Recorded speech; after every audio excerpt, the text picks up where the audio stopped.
Hello, hello, hello. Welcome to Royal Sussex Live. Welcome, one and all. Okay. Um, I promise you, I don't know why that happens, but here we go again. Where's the background? Where's the background? This thing does what it wants to do when it wants to do it. Okay. How do I put that back? Oh, nope. There we go. I mean, just why would it change like that? It just does it. Okay. That's what I needed it to do.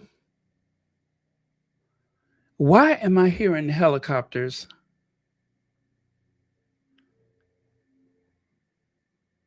No, actually, that's a small prop plane. You just don't hear stuff like that over here, but that's odd.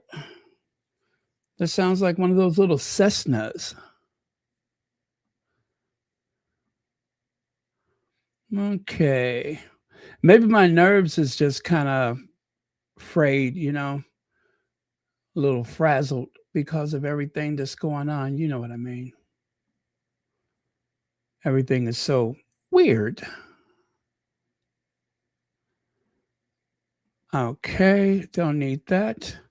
Sorry about the delay. Oh, okay.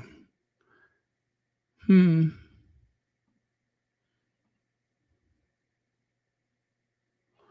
Oh, that is what I need. Okay, there we go.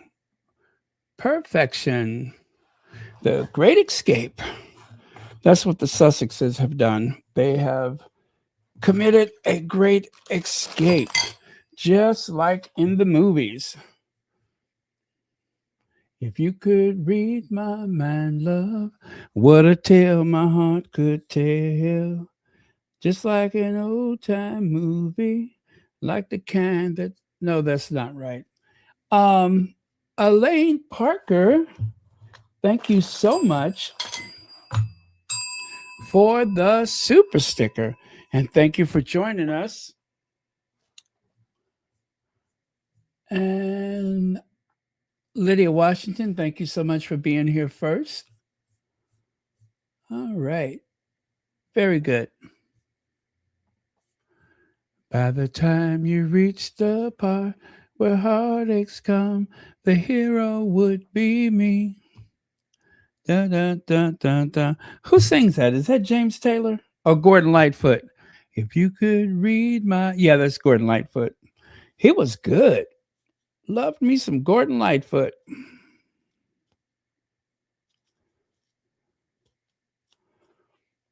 And then someone made like an upbeat club version of that. If you could read my mind, love, what a tale my heart could tell. Just like the old time novels, like the kind that the drugstore sells. Yes, that's what it is. Hey, Lex, thanks for joining us. Angela M. All right, let's get to it. So, anyway, A.N. Wilson, just like, what's that person's name? Liz Jones, just like Amanda Playtell, and a few others. They're trying to save the monarchy. You guys, this is really telling. The fact that they're going through extraordinary means to save that institution from William. It's not so much that they are worried about what Charles is lacking. As you know, Charles is very indecisive, can never seem to make his mind up about anything. Um, and also, they're asking Charles to do things that's not really within his control. You know, some of those things are not in his control, but yet, like they pretend like they are. Anyway, we'll get to that. Yeah, but there's some things even a sovereign cannot handle. And going after people's titles, that is one of them. They ask too much, I think. Yes, thou dost protest, says Shakespeare. Thou dost protest.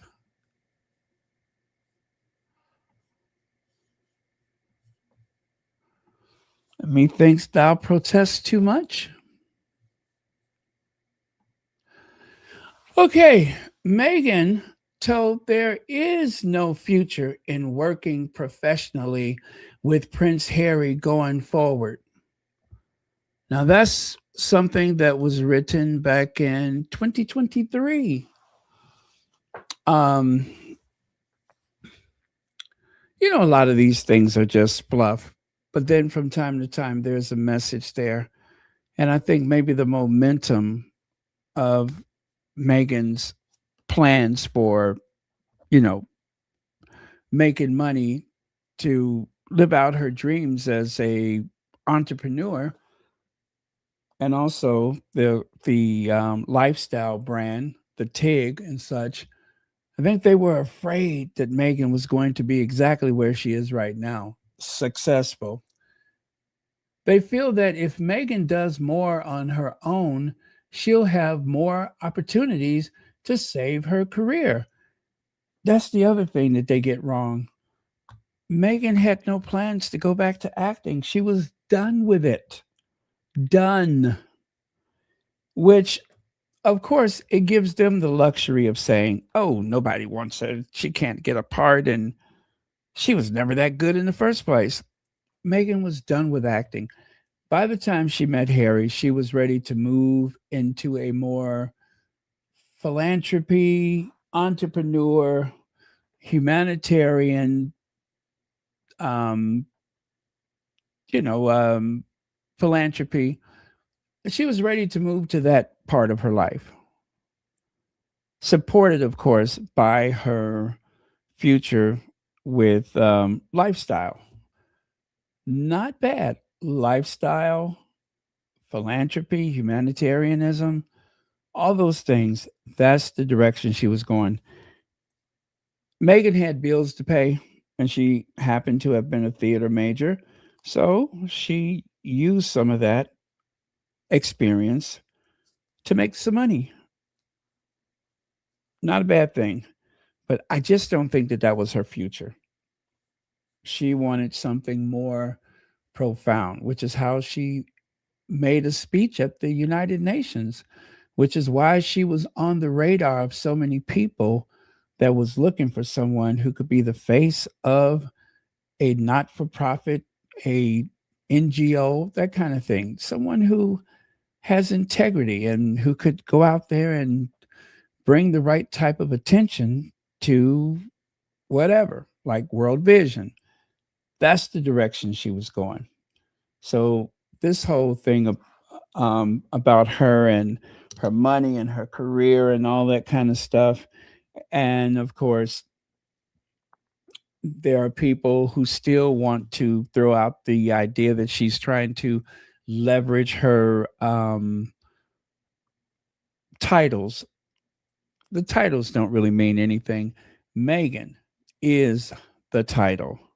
Meghan and Harry, as a team, they are on a first name basis with the world.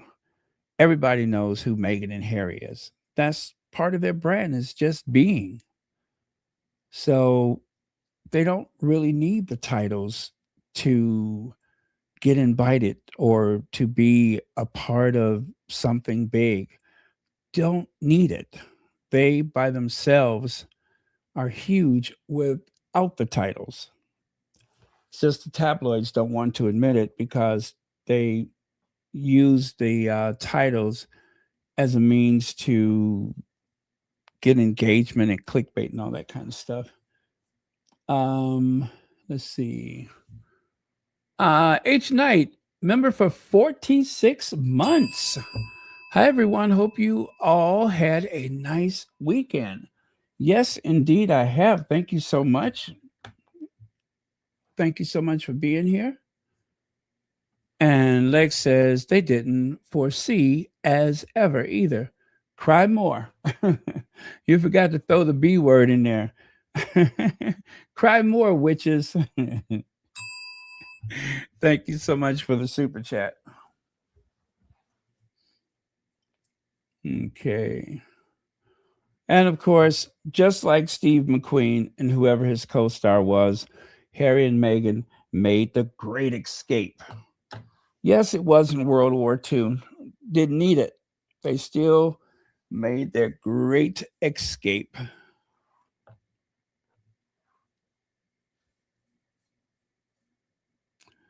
I could see them peeling out of Buckingham Palace, or you know what I was thinking the other day?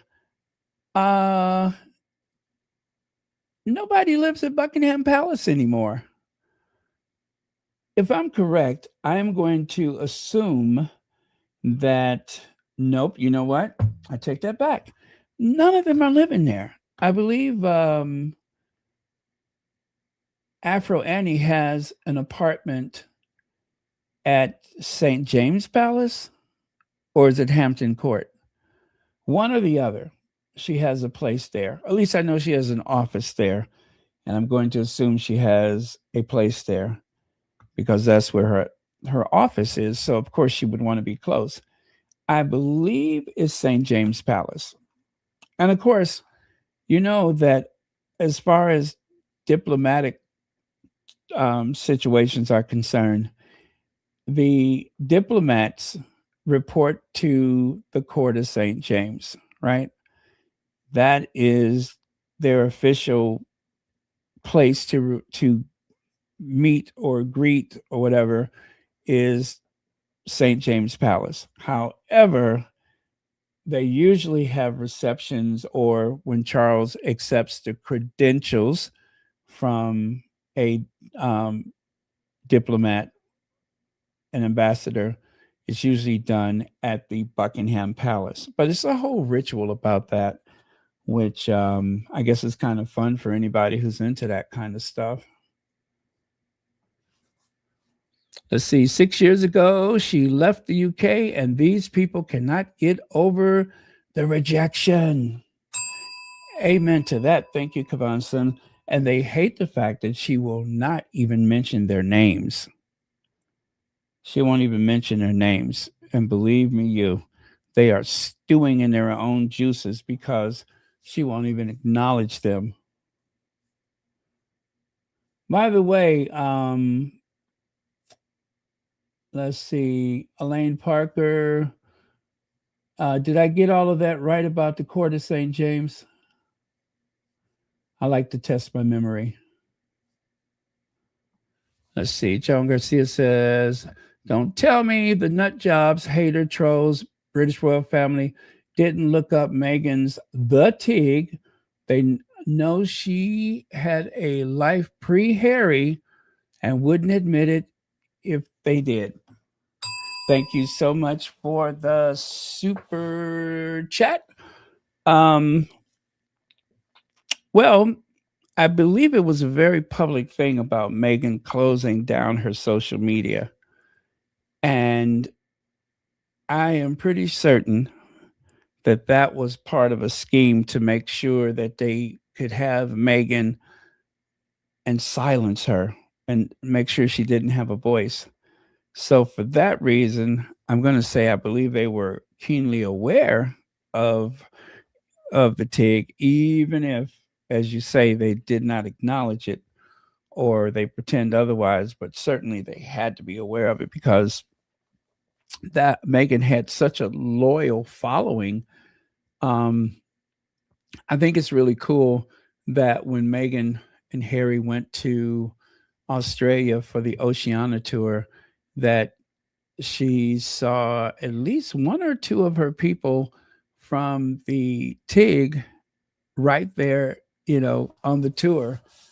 And there have been some of them that have popped up in other places, which I thought was really cool. So, and that just goes to show you, even though they try to portray Meghan as being this big phony, if that was the case, why would she know so many of those girls on a first name basis? How is it she was able to fill up an entire theater with people that followed her over the years from the TIG?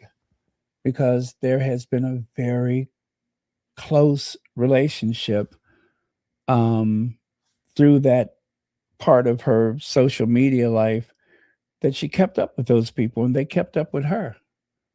And I just don't think that Meghan gets the acknowledgement for that she deserves, but it just really shows what a great person that and how personable she is because of the fact that she can be on a first name basis with these people.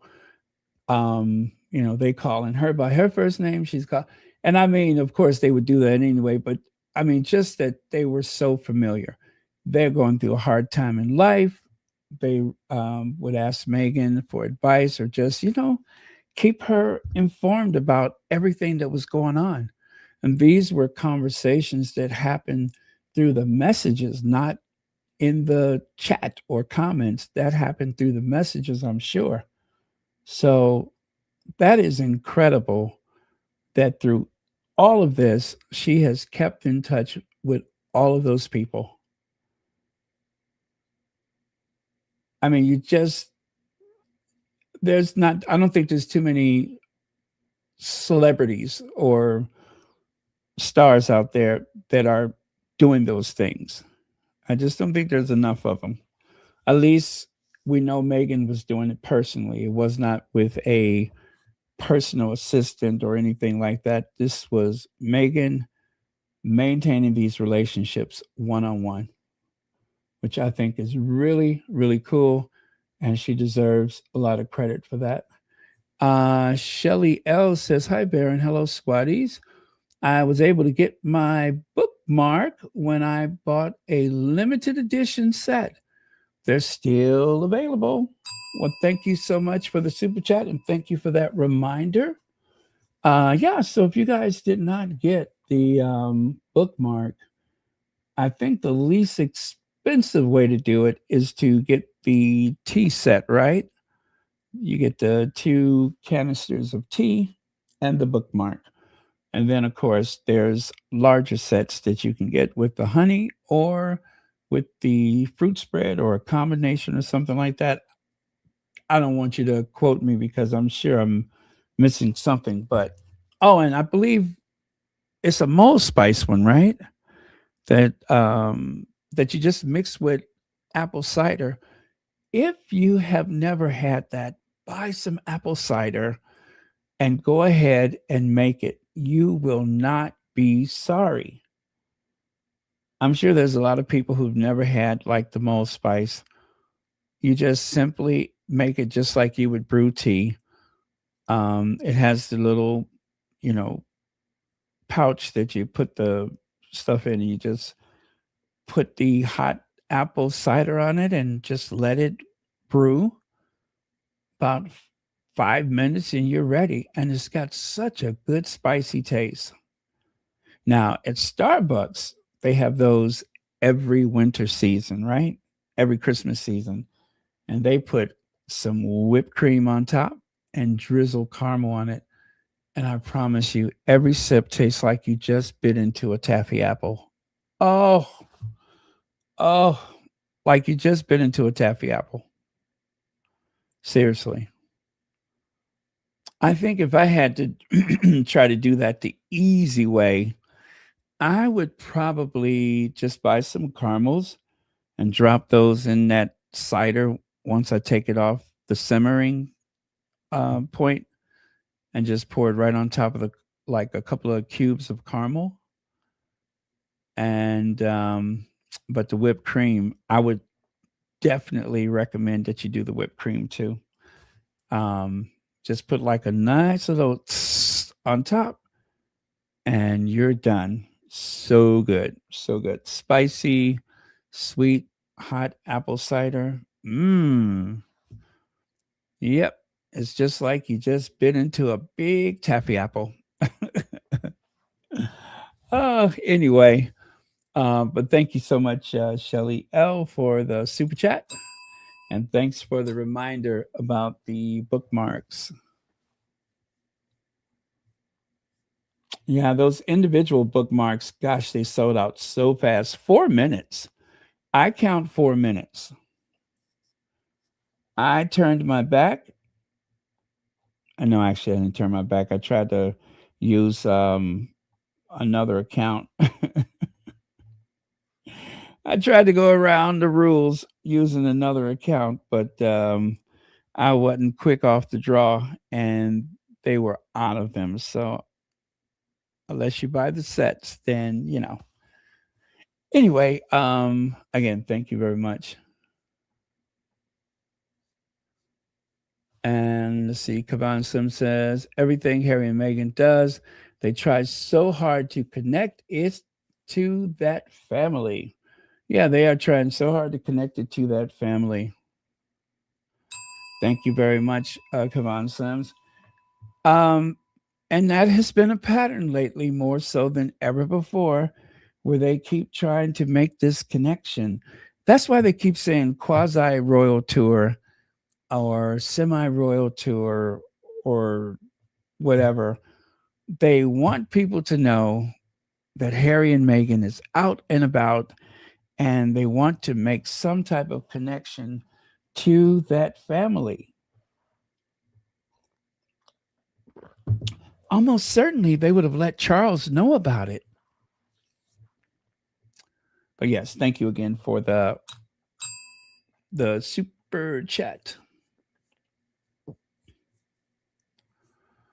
Looks like Kate was trying to escape. This is a paparazzi photo of Kate when she was missing for 172 days. This was Kate's plan to escape the monarchy, but of course, they caught her, and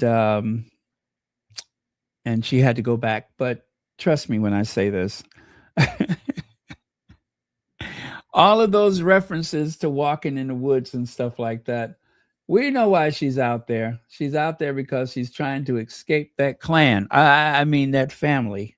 Why do I keep calling them a clan? They're trying to escape that family. So there's Kate out there creeping through the brush, trying to find her way to the nearest road. That's why Forest Lodge, that's why they closed that road down. So in case she tries to do this again. Oh, man. And could you imagine her trying to ask for directions? Could you imagine her trying to ask for directions? Well, if she was able to get away, I don't know where she would go. She'd probably just end up out there in Buckleberry or Huckleberry, wherever her parents are. Not too many people can understand her. She has to be around people who know her ways, are familiar with her ways.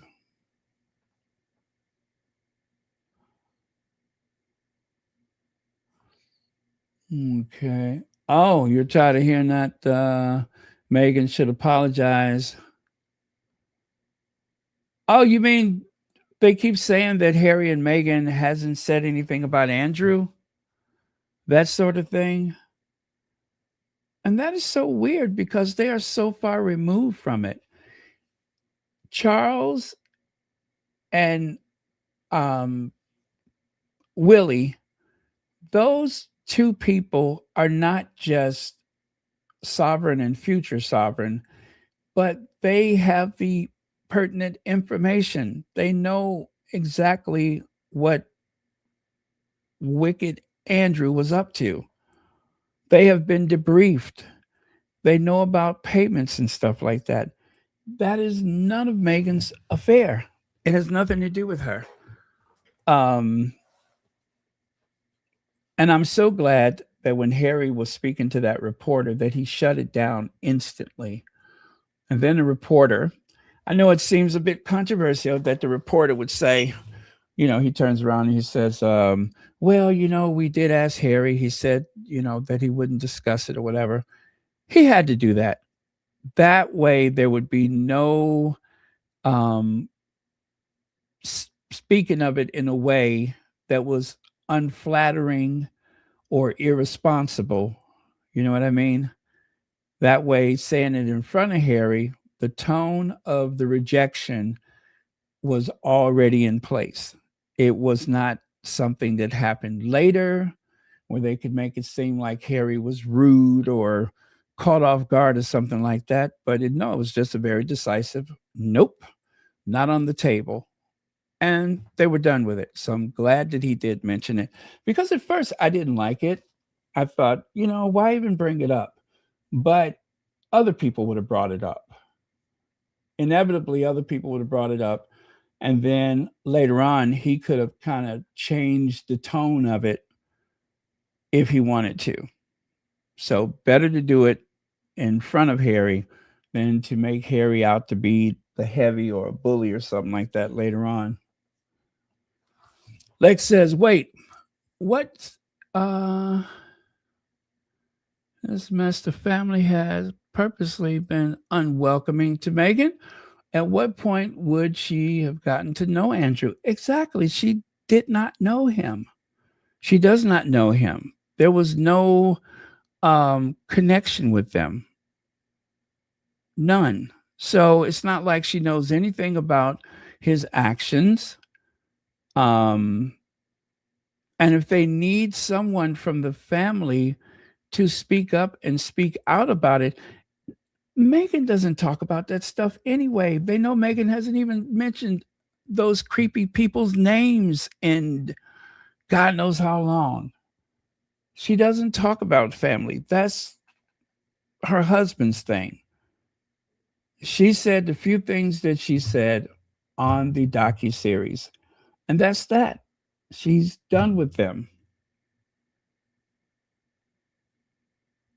She has not even had an interview um, where she spoke about things to do with the royal household. She spoke maybe about some very broad topics like, well, I didn't know that the way that people are behind the scenes is expected, or, vice versa, that kind of thing. But that was a different time. Mostly she speaks of herself and the goals that she has. And people have been very respectful, uh, avoiding, trying to drag her into some type of controversy. So um, I think that everyone that has interviewed the Sussexes have been very respectful, except for the cut. When Meghan did that interview with the cut, I think they were being a bit snarky. I think they were being a bit snarky, but otherwise, I think most interviews that I could think of have been very well done, where it didn't look like they were going too easy on them, and it didn't look like there was some type of favoritism or anything going on there. So I am very pleased with it, and I hope you guys are too. Let's see. These people are analyzing a sticky note written by H&M. The obsession is real. Do they even see it? Thank you very much, Kavan Slim. Are you referring to the ones on the wall or the one on Harry's desk? I think you mean the ones on the wall. And I believe that more people, well, I shouldn't say that, but I do believe that there was at least one person that had something to point out about Meghan's note, but I don't think I read the article because I didn't really want to be bothered. But I think it was something they made it seem like it was not well written or something like that. But I kind of think they were just doing that to get people to click on the column to read the noise. So not sure what their point was, but I thought it was awesome. I mean, it was a few short words. They said what they needed to say, and then they moved on. Let me see, what day was that? If I can figure out what day it is, I could share it with everyone. And then, we can figure that out together. Let me see here. Shouldn't be too hard to find. Aha. So that was the 26th. And the 26th was, what day was the 26th? Oh, that was Thursday. So Thursday's the 26th. All right, let me do that. I can probably find that really fast.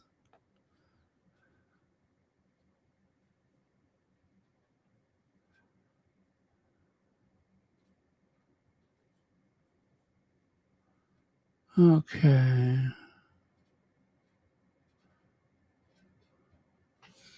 Thursday the 26th coming up. Huh. Wow, we got a system going here. Thank you, Kaban Slims. Now, take that away. So, Duchess Meghan's message of support. Congratulations on your dedication to your care. Wishing you continued healing and happiness. Oy vey, that is gross and cruel and mean-spirited. How dare she congratulate someone for, being involved with their own care? I can see why people have a problem with that.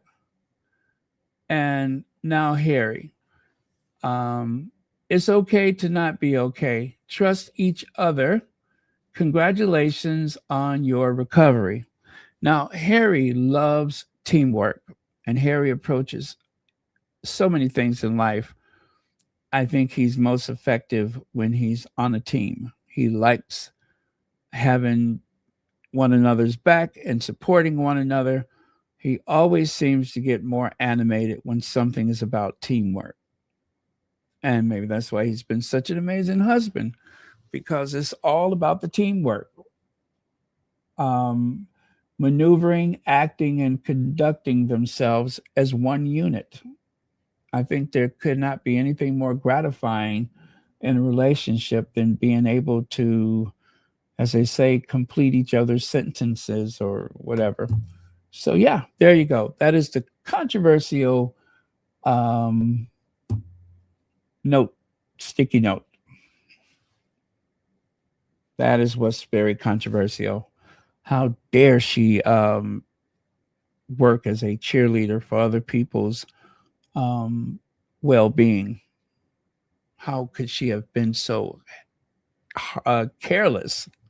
Yeah, how could she have been so careless? mm.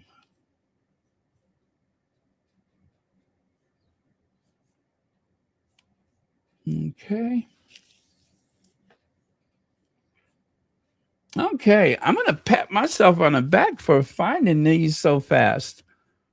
I impressed myself. Usually I'm up here hemming and hawing for about an hour. I still don't see it. It's got to be there.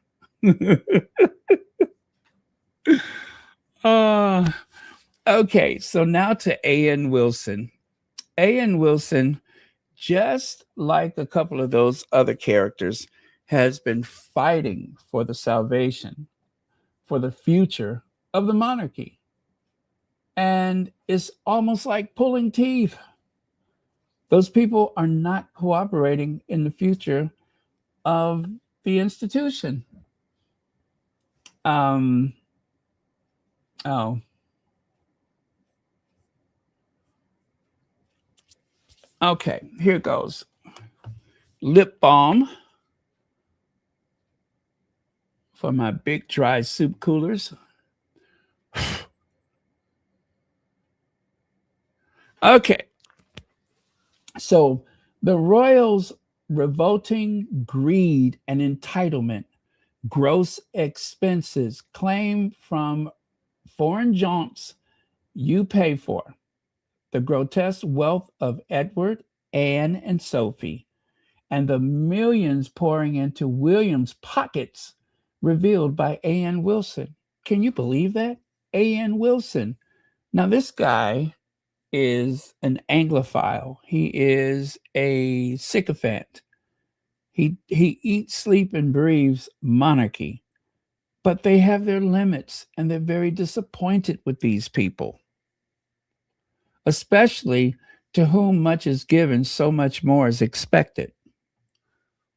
Kivan says that Jordan trip really hurt those people with massive global attention it got. Yes, it did. Yes, it did. And that's why this is what I was saying. Don't even worry about the tabloids because they're not going much further than the UK, right? There's a select few people that are interested in all of that stuff. But where it really mattered, Harry and Meghan got some incredible exposure from that trip. And especially the, um, the people in the Middle East. I saw so many of those news agencies from the Middle East, in particular Jordan, where they had these. Remember the one that said Princess Meghan? I can't forget it. Princess Meghan. Well, Princess Meghan, Prince Harry's wife, Princess Meghan. It was just so matter of fact. I got a kick out of that. So the British monarchy is in abject crisis. Whether it survives depends on whether the king, the Prince of Wales, and other members of the royal family can grasp the significance of what has happened. This is not just a story about the black sheep of the family, Andrew Mountbatten-Windsor, getting into terrible trouble. Serialized in this paper, Andrew Loney's excellent book entitled The Rise and Fall of the House of York exposes the entitlements that lies at the heart of this tragedy. At the heart of this tragedy, entitlement not only to greater privilege, even at the rich, even then, I'm sorry, greater privilege, even than the richest world's super rich, but also the disputed privacy. Yes, entitlement, not only the greater, oh man, let me stop that one. That is weird to me. Okay, so the story of our royal families through the ages has often been one of lechery and greed and skullduggery of all kinds. Skullduggery. Uh-oh, here comes that Middle English, that Middle Earth English. Skullduggery. But of course, especially for the past two centuries or so, the polite and the British thing to do has been to turn the blind eye, which they are very adept at doing that. Turn a blind eye. Not many, or not any, last year of the Labour peers, Lord Fawkes, is that his name, Fawkes, tabled the question in Parliament about Andrew's career as the international trade envoy, even though he thought it was appropriate given the former prince's friendship with Jeffrey Epstein and his association with the whole list of dodgy sheiks and Eastern European political and business magnates. That question should be asked. That's what he thought. That question should be asked. But no, Lord Fawkes was told that he was not allowed to ask personal questions in the House of Lords about a member of the royal family. It's just not done, they say. It's just not done. They're in the House of Lords. They're speaking about things. And someone who worked as a special trade envoy, well outside of his usual job script as a prince of the realm, and you're not allowed to ask questions? Now that is very suspect. That is very fishy. It's simply not done. A Victorian journalist, Walter Bagshot, Bagot, Bag, bleh, Walter Bagot, yeah, I guess that's what it is, warned against letting too much sunlight in on the magic of royalty. Ever since, that has been a dominant idea of the monarchy in this country, but the downfall of Andrew has blown the whole thing sky high. Andrew has just kind of ruined the whole idea of not letting too much light in. But you know what, guys? When they had that video, remember when they let the cameras into the royal residence and they spent time with the royal family and they were trying to portray themselves as like a middle class family? Well, that let too much daylight in.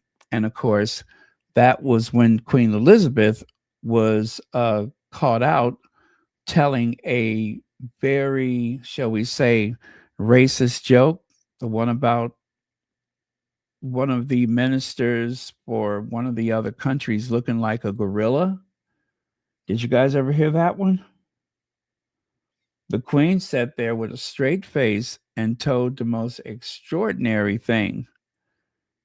And after that, they pulled it from air and it was supposed to have never been seen again, although I did watch it on YouTube. But that's what happens when you have a lack of diversity. Let us recall that the royal family has never adequately hired enough people of color, any type of color. If you are non white, it seems like your only job is cleaning or marching in a parade or wearing a uniform for something, but you do not have any opportunity to plan events for the royals. You don't have any opportunities to warn them about things that may be racially sensitive, as in the Caribbean tour with Will and Kate. There was absolutely no, shall we say, minority input whatsoever. And that cost them dearly because they had no filter for the fact that they were looking like a couple of colonizers. There was one way that could have been avoided, but they keep hiring the wrong people. They hire people who do not know the ways of the world, who do not, I mean, Kate's white power suit. You wear a white power suit to the to an event acknowledging the Windrush victims or survivors or whatever, and there's the papers saying Kate wore her white power suit. I mean, it's just, oh, how did that get through? You can call up and harass them about somebody taking pictures of Kate's flapjacks, her, you know, her little silver dollar pancake bosoms. You can have a fit about that. Somebody took a picture of those empty um crepes. Yeah, those empty crepes. Um you could have a fit about that, but you just walked right into that whole colonizer thing. There's something so weird about that. So Joan Garcia says the oldies rap song, let me see, Insane in the Membrane, meaning crazy in the head, applies to the naysayers, haters, and rotor rats. Yes. Thank you very much for the super chat. And they are insane in the membrane. They are one tree short of a hammock. They are like one sandwich short of a picnic. uh, okay. All right.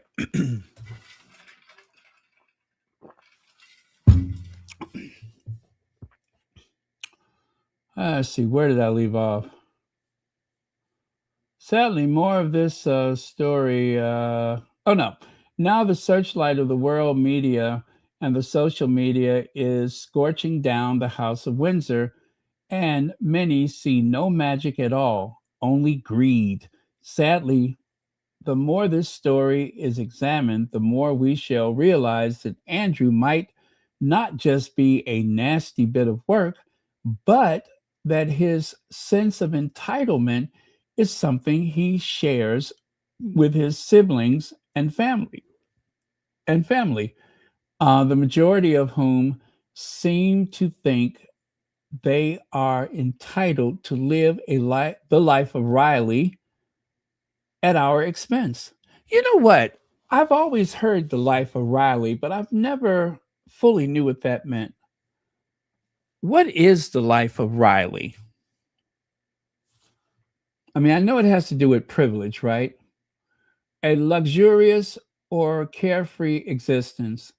All the older boys are driving big, expensive cars and living the life of Riley. All right. Okay. Early 20th century, from the Irish surname Riley or Riley, possibly in reference to a popular song. Why do we say Life of Riley? Sheila found herself living the life of Riley. Still not telling me why. Oh, the expression comes from a popular song. Oh, there you go. In the 1880s, Is That Mr. Riley, in which the title character described what he would do if he suddenly became wealthy. Hence, living the life of Riley. Okay. Did you all know that? Because I didn't know that. I didn't know there was actually, you know, a character behind that. Well, that's interesting. Don't you guys love to learn something new? I do.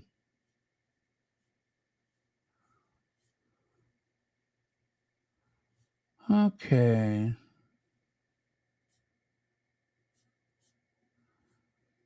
Anyway, you guys, you're going to be very surprised about what you hear about Queen Elizabeth and Philip. Let me continue. We have yet to know why Prince Edward and his wife Sophie, for example, only pay a peppercorn rent for living at an enormous Bagshot Park. Andrew and Fergie were living in the 30-room mansion Royal Lodge largely on our dime, but this was never made clear until the Epstein scandal blew up. Okay, so he did already threw Sophie and Edward under the bus. Andrew and Fergie. Who else is he going to call out? I'm glad you asked. Andrew and Fergie. Oh, here we go. And we know, and we now, and we know next to nothing about the money that the others royals managed to slip into their trouser pockets, but which in reality comes from our public purse. About 20 years ago, when I was working for another newspaper, our editor's brother in law, who was a diplomat in the Foreign Office, got his first appointment as a foreign ambassador. The Queen and Prince Philip embarked on a 3-day visit to a country concerned. Let me do that again. The Queen and Prince Philip embarked on a 3-day visit to the country concerned. Yeah, that's what it says. The Queen, by most people's calculation, was one of the richest women in the world. She used to buy racehorses compulsively, the way some of us might buy bars of chocolate. The Queen would buy racehorses like some people buy a bar of chocolate. Now, I didn't know that. I did not know that she was that fast and loose with her money, or I'm sorry, with the taxpayers' money. Okay. It also says, yet when they had to return home, the ambassador was astounded to receive a claim for expenses for their visit. This was way beyond just the cost that might or might not have been run up during the royal trip. The Duke was claiming the cost of many suits, 10 shirts, and much more. The Queen claimed similarly gross amounts. The bill for their 3-day trip was thousands of pounds. So the Queen and Philip go on a trip, and Philip is demanding payment for suits, I assume for dress shirts, and they won't even specify what the Queen was tripping about, but they submitted payment notices. They wanted to be paid for the clothing that they wore, among other things. I'm talking the Queen and Philip. They were expecting payment above the sovereign grant. They were expecting payment above the Duchy of Lancaster. The Queen and Philip, Mr. and Mrs. 1992, those two. The Queen was shaking them down for money. And it just was not discussed. You just pay it up.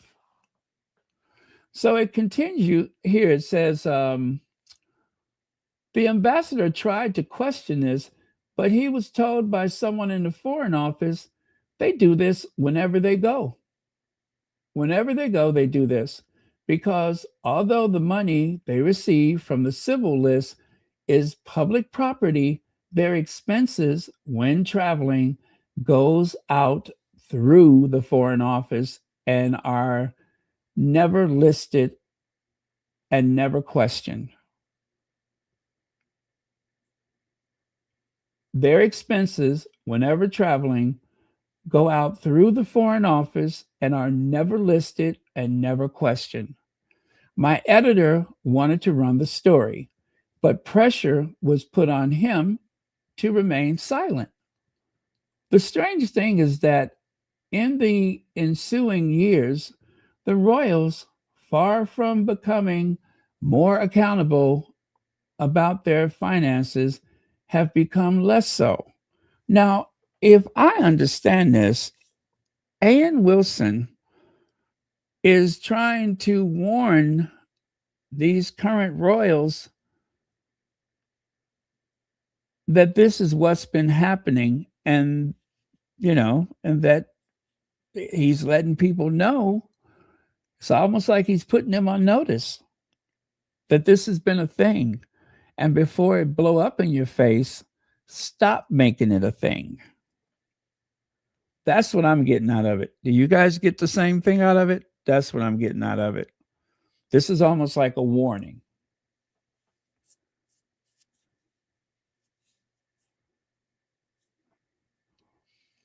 Now, the strange thing is that in the ensuing years, the royals, far from becoming more accountable about their finances, have become less so.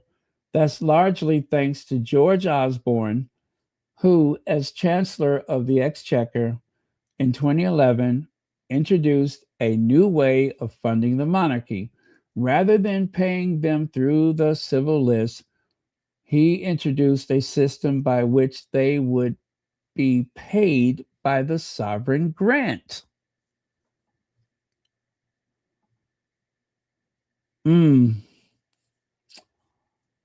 This would be a percentage of the rents and revenues from the Crown estate.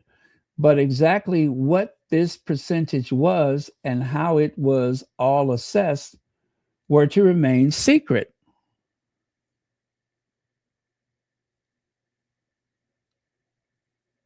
Oh, this is juicy. I'm loving this.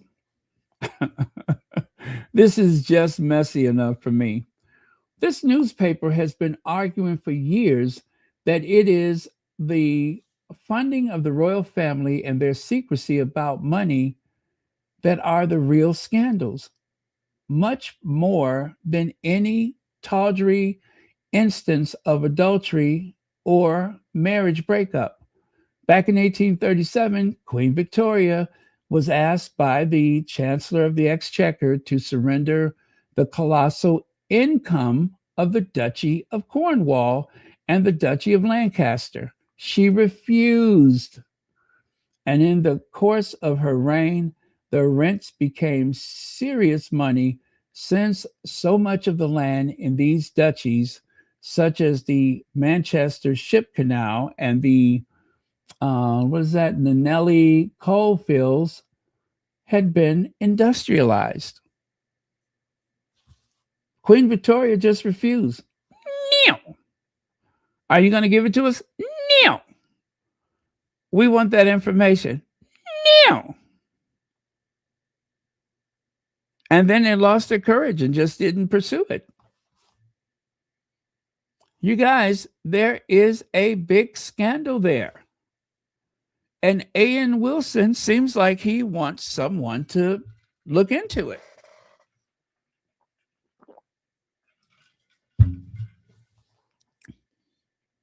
Interesting. I need more water. Hold on.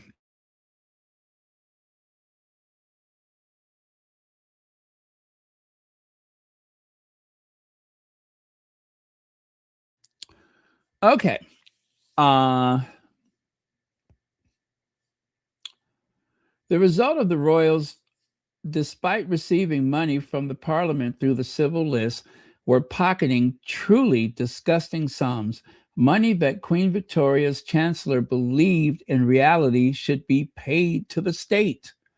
It allowed them to build Osborne House on the Isle of Wight, Sandringham with its huge estates in Norfolk, and Balmoral in Scotland. All are now privately owned, but paid for with public money from the duchies. So Balmoral and Sandringham, those are personal properties of the sovereign. Now, the Isle of Wight, I know that Albert built that for Victoria, probably using this money, but I don't know if that house still belongs to the monarch or not. Does anybody know? Is a house in a, you know, part of the crown estate, or is it still personal property? I'd like to know that. Anyway, let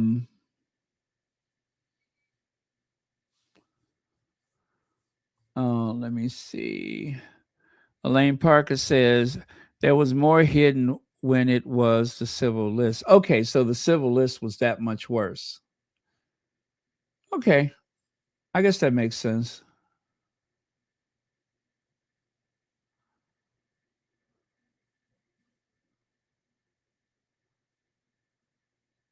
Ah, okay.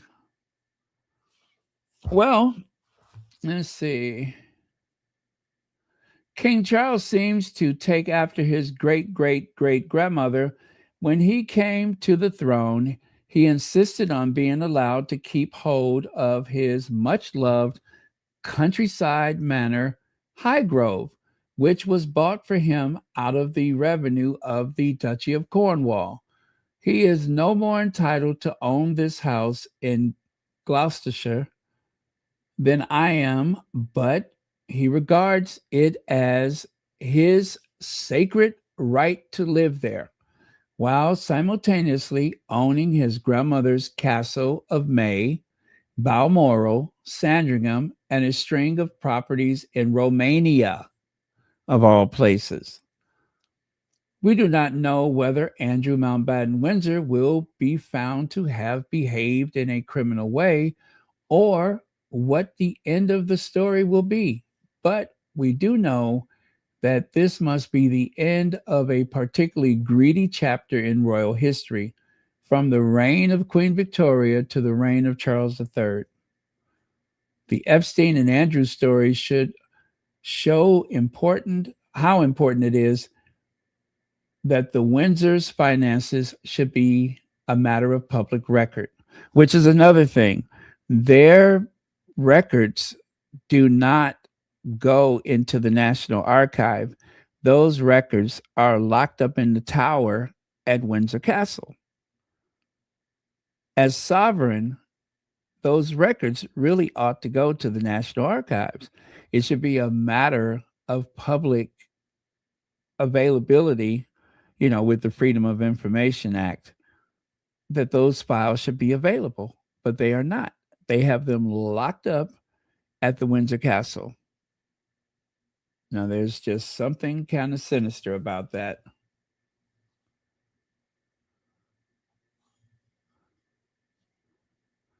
We know, thanks to some dogged work by investigators, journalists, that of the millions taken by the royal family through the Duchy of Lancaster and Cornwall came through rent paid by the NHS, school, and armed forces. This is guaranteed to stoke public unease in the long term. So that's what they were talking about. What was that? A Channel 4 documentary about how they were asking for the public services and the military to rent spaces from them, places to store equipment and vehicles, places to dock vessels. I mean, it was just, they're doing this in the name of the king. Why is the king asking for rent? Why is the king demanding rent from public sectors? That never made sense. When we criticize the male members of the royal family, we tend to say, but Princess Anne is different.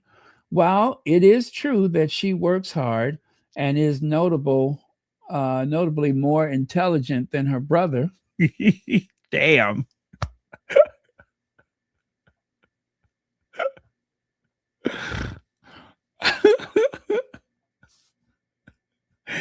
While it's true she works hard and is notably more intelligent than her brother, even she has enjoyed a life of almost grotesque wealth and privilege. Despite the hundreds of houses and grand country properties she could have made use of, she was set up at Catcomb Park in Gloucestershire, bought for her with a 500-acre estate by the Queen in 1976 as a wedding present. Oh, you mean like Harry and Meghan received the wedding present that they had to give back? It is a palace. The estate has since been expanded and it must cost a fortune to run, yet we are never told where Anne's money comes from and how she can afford to live there. Nor do her children, Zara and Peter Phillips, seem to have much shame when it comes to making an extra bob or two from their royal status, even if they do not use the HRH titles. One thinks that Peter absolutely cringeworthy advertisement for a China-based dairy company for transmission of Chinese TV, which shows him accepting a glass of milk from a butler in a stately home, given the impression that it was Buckingham Palace. Even though I believe it was Longleaf, and they didn't even ask permission.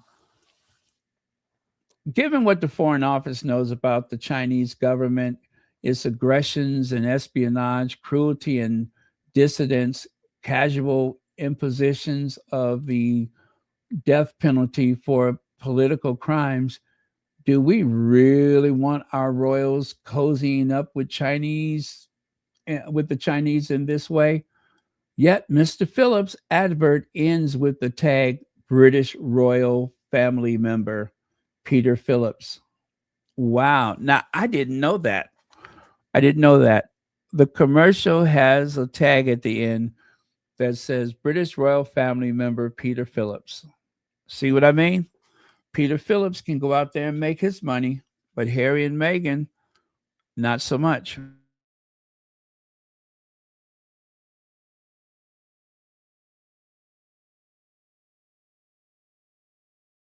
And this is Ann Wilson saying that it doesn't matter whether or not they use a HRH, they are still cashing in on their position in the royal family. Meanwhile, Sister Zara has a long-standing association with luxury brands, that is, such as Rolex, Musto, and Land Rover.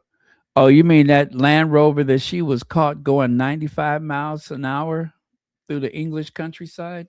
That Land Rover, which she has paid to promote. Yeah, she was paid to promote.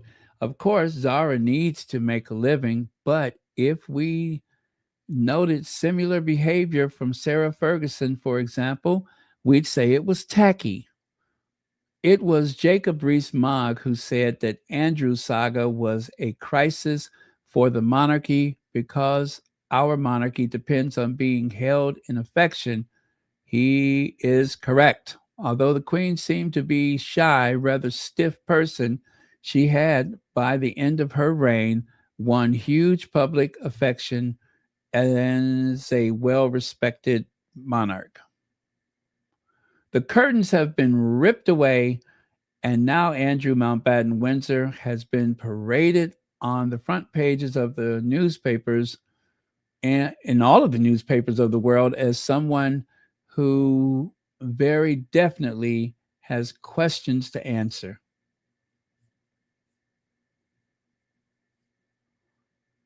Well, the good thing about it is they managed to get through all of this and not even mention Harry and Meghan.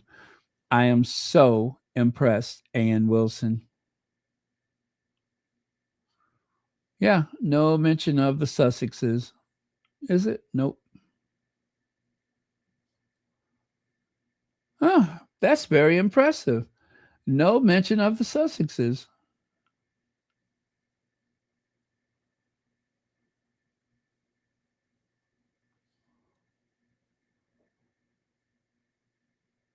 Huh, okay.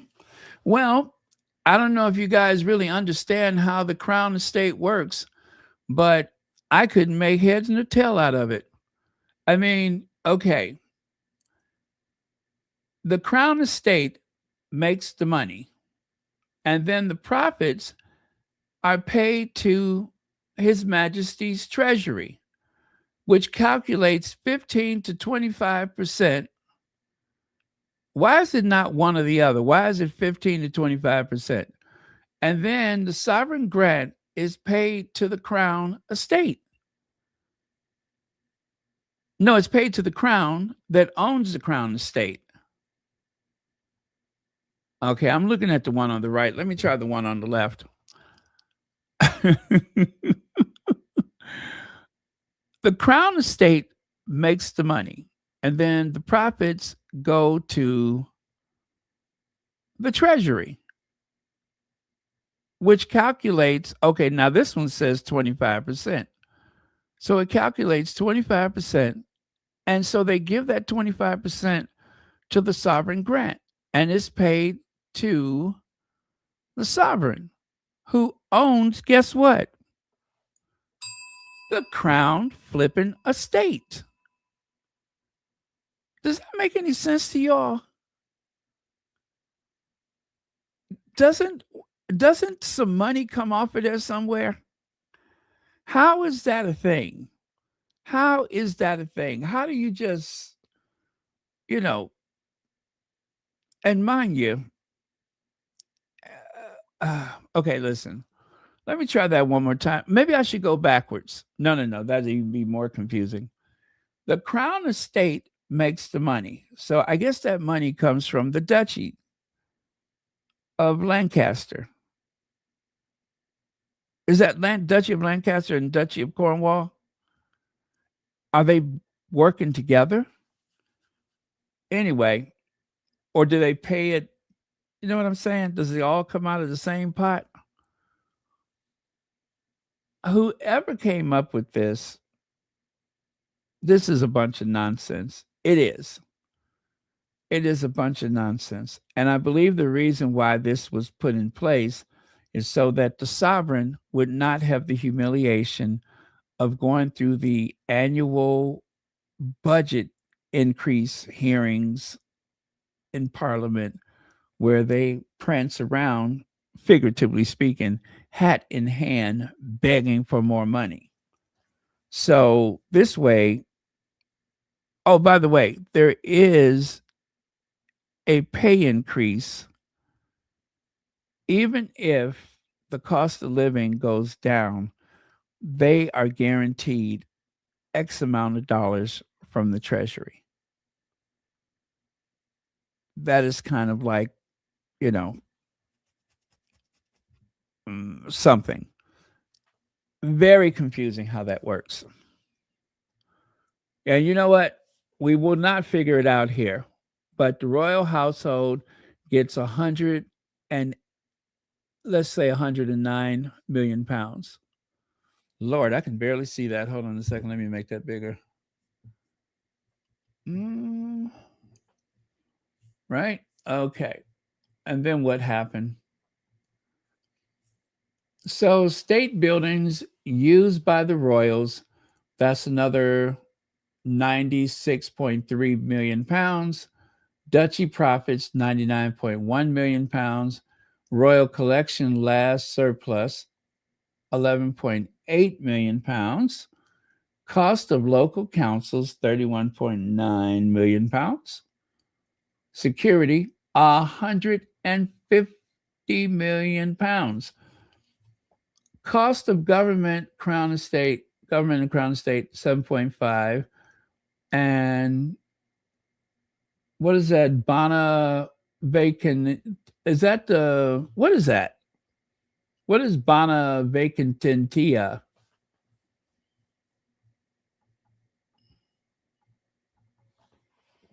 Well, there's only one place to find out.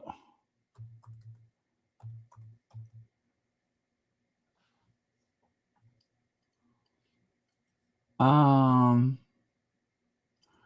okay, that means vacant goods and is the name given to ownerless property. Oh, that's when they inherit that money from the dead people, which by law is passed on to the crown.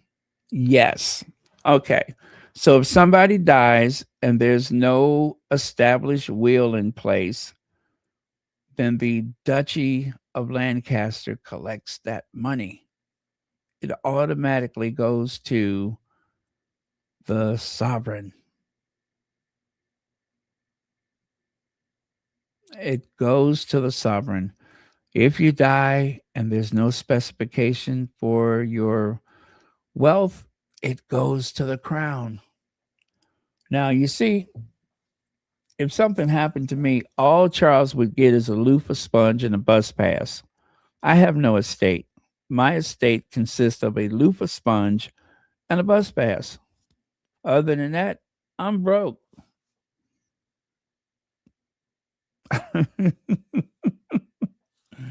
I got that joke from Golden Girls. She said, Ma, what estate? She said, I have money. She said, what estate, Ma? Ma, you have a loofah sponge and a bus pass.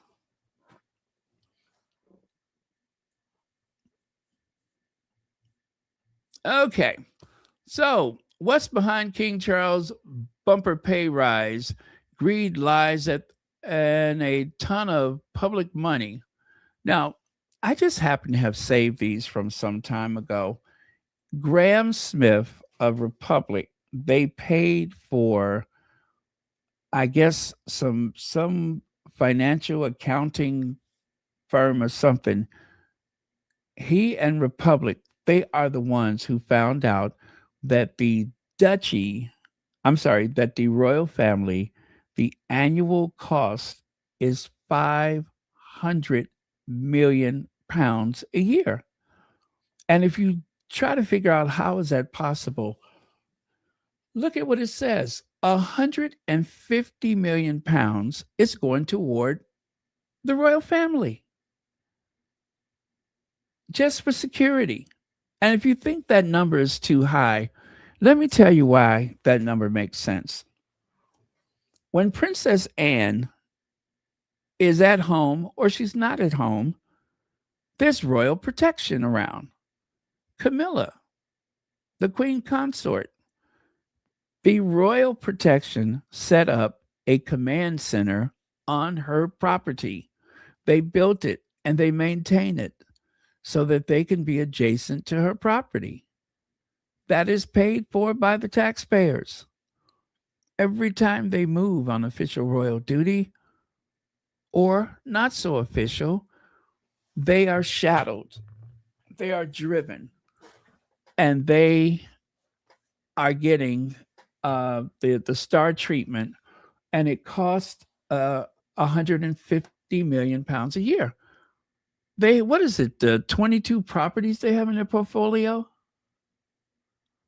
and I don't mean the individual buildings. I mean just the various property sites.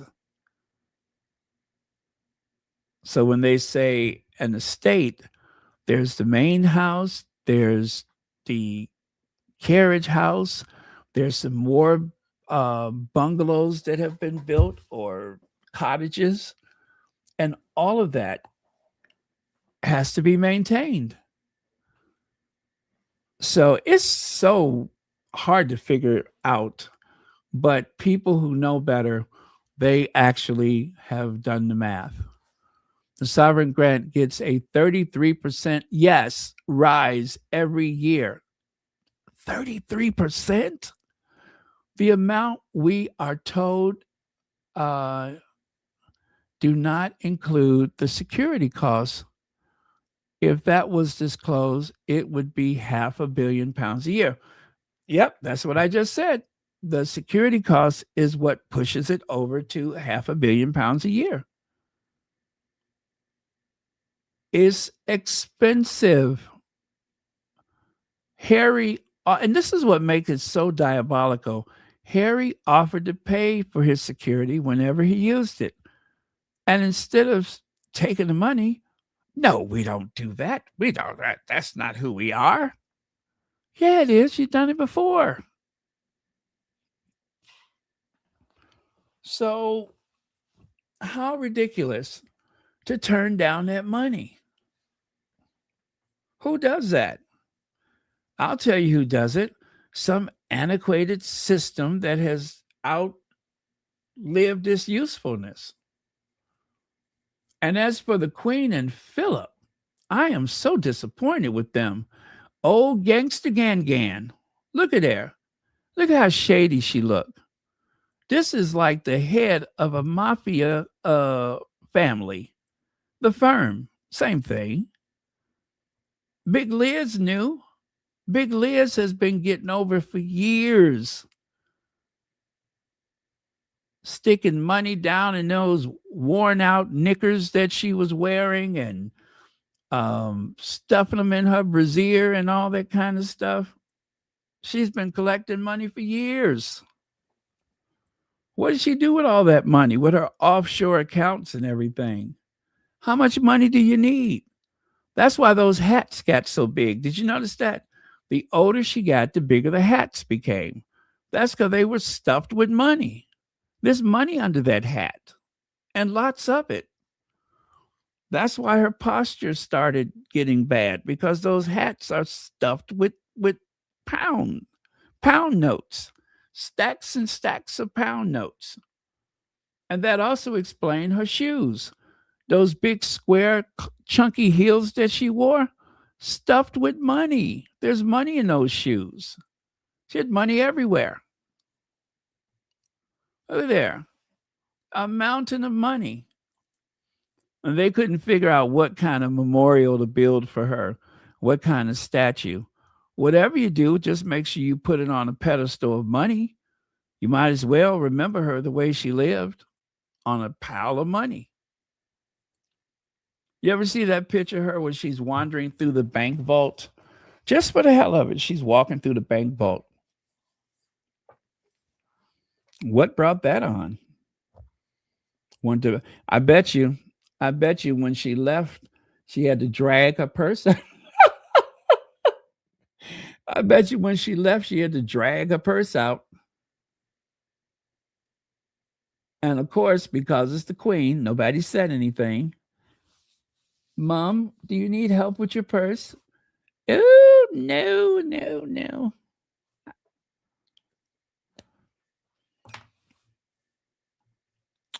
Gangster Gan Gan. That's her. Gangster Gan Gan. Every time I think about how this lady has been getting over all these years, it's like I could almost hear Snoop Dogg and Dr. Dre. Ba da da da da. I got some gold bullion in my brassiere. Ba da da da da. I got some pound notes stacked in my hat. Ba da da da da. Yeah, I could just kind of picture her counting that money. I wonder if they looked to see if there was like um, a little opening in her mattress. You know what I'm saying? Maybe that's why they wanted her up in Balmoral, so that they could raid the place in Windsor. Yep, maybe that's why they needed her up in Balmoral. Because Gangsta Gang Gang, she was loaded. Look at there. Hardcore. Hardcore. That's Gangsta Gang Gang. Hardcore.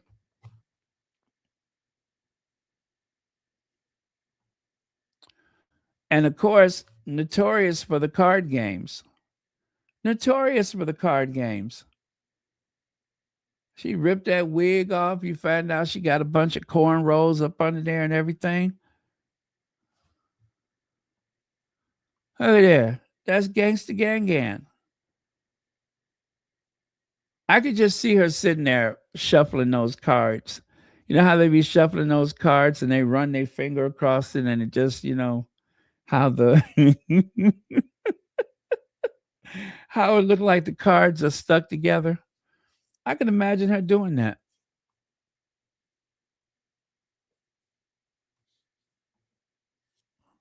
And then of course, when her husband was friends with Penny Natchbull or whatever they were to each other, what did Queen Elizabeth do? She brought her husband's possible mistress. She invited her to go to church with them, just in case people were talking. Now, you got to be straight up gangster to do that. Yep. But that's gangster Gan Gan. She got her man on her money and her money on her man. Ba da da da da. She got her man on her money and her money on her man. And of course, being gangster, she's invited to the cookout. You know that Gangster Gang Gang goes to the cookout. Go get her some of that jerk chicken. I mean, after all, Gangsta Gang Gang has a very refined palate. So of course she would go and get jerk chicken. She can go to the cookout because that's Gangsta Gang Gang. And how about that time when somebody had found her purse? She had left her purse in the carriage at the Royal Ascot, and before they turned it in, they took a they took a picture inside of her purse. And what they find? A stack of Benjamins, a Glock, all kind of stuff down in there. Some earbuds. That's the Gangsta Gang Gang's purse. If you were to open up her purse, this is the kind of stuff that you would find. That's why she used to always freak out when the footman would take her purse and her coat and everything. She'd be like, "No, no, no, no, no, no, no! Don't drop it." She didn't want them dropping that purse because she didn't want that Glock to pop off. You know what I'm saying? That's gangsta gang gang. It's getting hard out here for a queen because it's hard to get that money, and you know what I mean. Yeah, just like it's getting hard out here for a pimp. And of course, she has the matching Louis Vuitton luggage. Yep, she wouldn't be gangster without it. She got the matching Louis Vuitton luggage.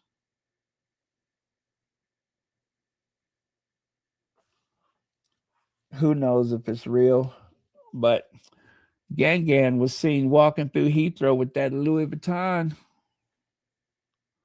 Got that ER on there. Some people think it stands for Elizabeth Regina, but the ER stands for Elizabeth, really. Elizabeth on the real. Yeah, that's what it means. On the real. Elizabeth on the real. Show enough Lizzie. And of course, knowing Lizzie, she got so carried away when she found out that she can get her Louis Vuitton any way she wanted it. Well,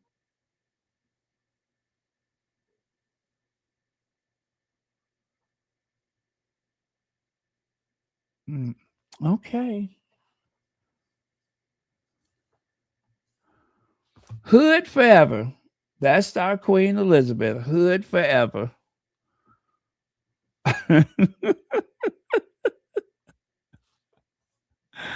Yep, that's Gangsta Gang Gang. Hood forever. Anyway, y'all, I think I am going to leave it there now that I have explored the financial dealings of Gangsta Gan Gan. I think I'm going to call it a night. But if you have any comments that you want to throw in there, or if you have any experiences with the notorious Gangsta Gan Gan, let me know.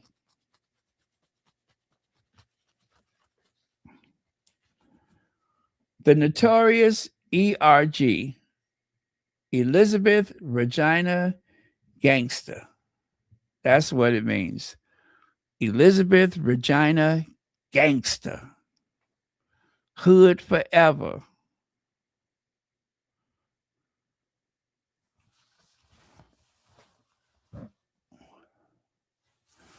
Yep.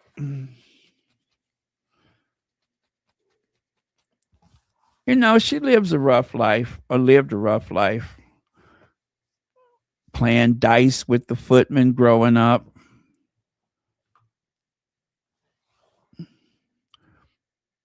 You know, I'm surprised she didn't have one of those teardrop tattoos.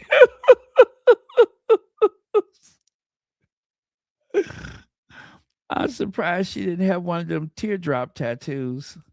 That would be scary, right?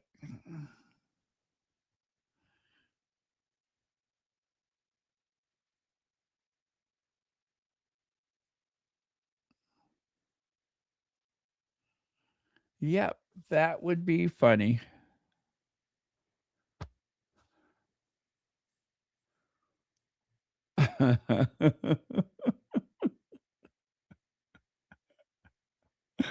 Right? She's mugging.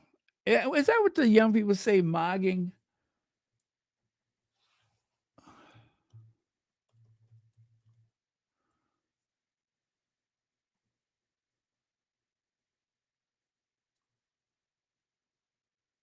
Oh, okay, mogging. Yeah, that's when you surpass another person in whatever capacity. Mogging.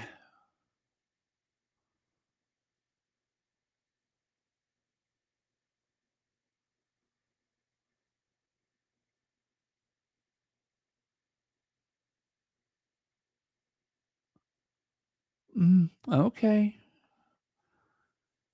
All right, you guys. Thank you so much, Ingrid Sowers. Don't forget to hit the like button, hit the thumbs up. Make sure you are subscribed. And thank you again, everyone, for the super chat and/or super stickers. Also, remember to take some time away from the media, all of the weird news and stuff that's out there. I mean, together we can all change the world, but individually it's kind of tough. So try not to take so much responsibility onto yourself because it's not fair to you. So just some advice to take a big step away from the media, switch it off, go for a walk or whatever.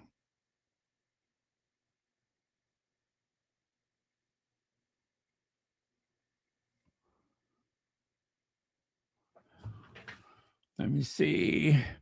Big homie, OG Liz got beef in these UK streets with these haters. Okay. Big homie, OG Liz got beef in these UK streets with these haters. Word. Show enough. Big Lizzie. Oh, man. I could just see her in jail running it. Remember B. Smith from Prisoner? Remember the Australian soap opera Prisoner? I think in the US we called it Prisoner Cell Block H. And B, she was the one that was like the big tough bully. Bay Smith. Bay. They would say it with that very thick accent. Bay. Bay Smith. And Vera. Wasn't Vera one of the guards?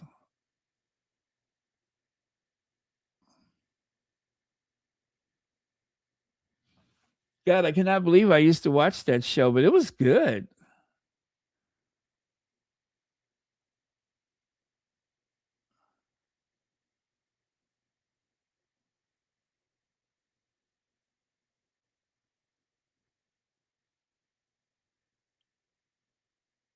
Oh, you watched it too. Cool.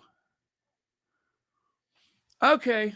Love you guys. Cheers. Good night. God bless. And as always, thank you for supporting the content creators. Pistol packing queen.